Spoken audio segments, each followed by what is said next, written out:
Hello everyone, नमस्कार। आप देख रहे हैं लिटरेचर अड्डा। इसमें आपका बहुत बहुत स्वागत है। हम लोग एक्सरसाइज नरेशन एसआरडीज का नियर अबाउट 4 तक कर चुके हैं और एक्सरसाइज नंबर 5 हम देखते हैं। उम्मीद है आपको पिछला वीडियो बहुत ही अच्छे तरीके से समझ में आया होगा। और ठीक ये एक्सरसाइज नंबर 5 अब हम करते हैं।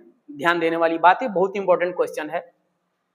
हरि सेड टू रेखा, हरि ने रेखा से कहा, your brother will not deliver a speech in parliament. तुम्हारा भाई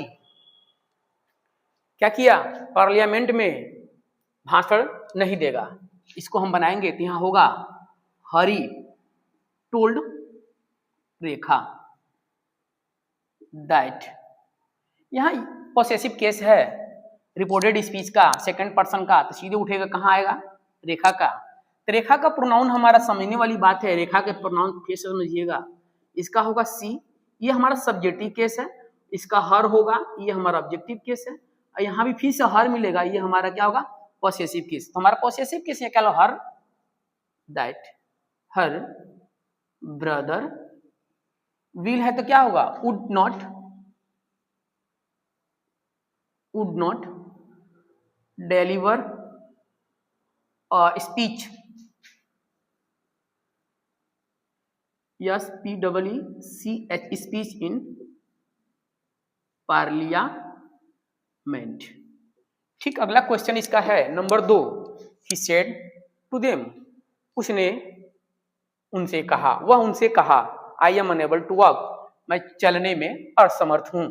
इसको हम बनाएंगे he told them that, conjunction इससे क्या लगाएंगे, दैट ले जाइए इसके पास, रिपोर्टिंग स्पीच के सब्जेक्ट पास, तो ही मिलेगा, एम है तो क्या हो गया, वाज अनेबल टू वॉक।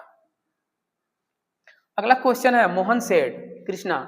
यहाँ ये बहुत इंपॉर्टेंट क्वेश्चन है, रिपोर्टिंग स्पीच में आया हुआ मोहन सेड, और देखिए कृष्णा ये रिपोर्टेड स्पीच में आया हुआ है कृष्णा, और इसमें क्या है, कॉमा दिया गया। बोले तो रिपोर्टिंग स्पीच का ही ये ऑब्जेक्ट है या नाउन इसको बोलिए, ये आ गया कहाँ, रिपोर्टेड। इसमें जो काम क्या कर रहा है, वोकेटिव केस का काम कर रहा है।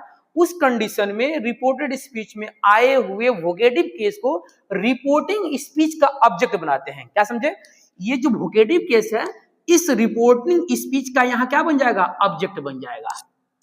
समझ में आया होगा, फिर समझिएगा। जो नाउन कॉमा में दिया रहता है, सिंगल कॉमा के लिए, डबल इन्वर्टेड कॉमास के अंदर सिंगल कॉमा में दिया रहेगा, जैसे ये दिया गया है, इसी को हम बोलेंगे वोकेटिव केस। और इस वोकेटिव केस को रिपोर्टिंग स्पीच का ऑब्जेक्ट बनाते हैं। इसको हम आराम से चाहें एक क्वेश्चन में, को क्वेश्चन में पहले बनाइए, तब इसको आंसर बना सकते हैं। जैसे मान लीजिए यहाँ लिख दिया हूं मोहन, यहाँ लिख दिया हूं सेड, और तब लिख सकता हूं टू कृष्णा, ठीक ना। अब इसको हम चाहेंगे तो इसको आराम से बना सकते हैं, लेकिन हमको यहाँ क्या करना पड़ेगा, सेड को टोल्ड में करना पड़ेगा। ठीक, अब इसको समझ में आ गया होगा। एक बार क्वेश्चन बना के तब दोबारा आंसर आप चाहें तो इसको बना सकते हैं, लेकिन डायरेक्ट हम बना रहे हैं, मोहन टोल्ड कृष्णा दैट, आई ले चलिए किसके पास, मोहन के पास। इसका प्रोनाउन क्या मिलेगा, ही। याद रखिएगा, मैं पिछले वीडियो में आपको लेक्चर में समझाए थे, आप लोग देखे भी थे, पढ़े थे कि जब दोनों नाउन या जेंडर सेम हो, उस कंडीशन में जब प्रोनाउन लिखते हैं तो जिसका प्रोनाउन रहता है उसके नाम को हम लिख लेते हैं। इसका नाम क्या है, ही है। ही कौन है, मोहन, यहां लिख सकते हैं। चलिए मैं शॉर्ट कर दे रहा हूं, एम मतलब समझ लीजिएगा मोहन। सैल है तो शुड, बल्कि यहाँ क्या होगा, वुड होगा। मैंने ये भी बताया था, यदि यहाँ पर आई और वी आया होता तो सैल का शुड होता। आई का प्रोनाउन आई या वी मिला होता तो सैल का शुड करते, नहीं मिला है तो हम क्या कर देंगे, वुड कर देंगे। नेवर, बीट्रे मतलब धोखा नहीं देगा कभी ये। अब यू ऑब्जेक्टिव केस है किसका, कृष्णा का। कृष्ण के लिए ऑब्जेक्टिव केस क्या होगा, हिम होगा। यहां हम लिख सकते हैं के, शॉर्ट फॉर्म कर दीजिए। इस तरीके से हमारा बन गया, क्या हो गया, वो तैयार हो गया। अगला क्वेश्चन कहता है ही सेड।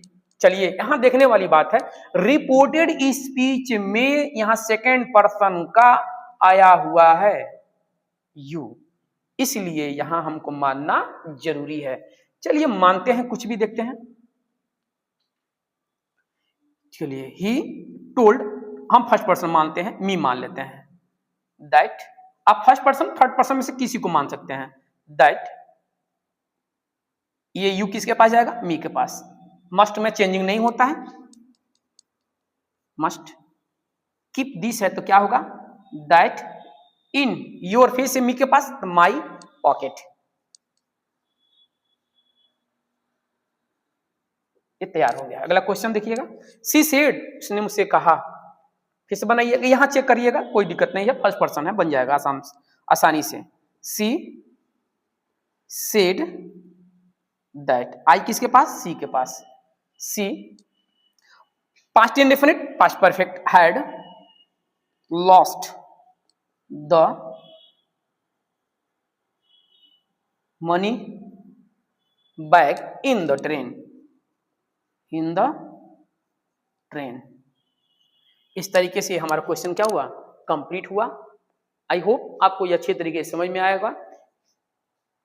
कोशिश करिए, क्वेश्चन को दोबारा लिखिएगा, पुनः बनाइए, जिससे कि आपको बनाने में जितना प्रैक्टिस करेंगे उतना ही आपको नरेशन बनाने में आसान होगा।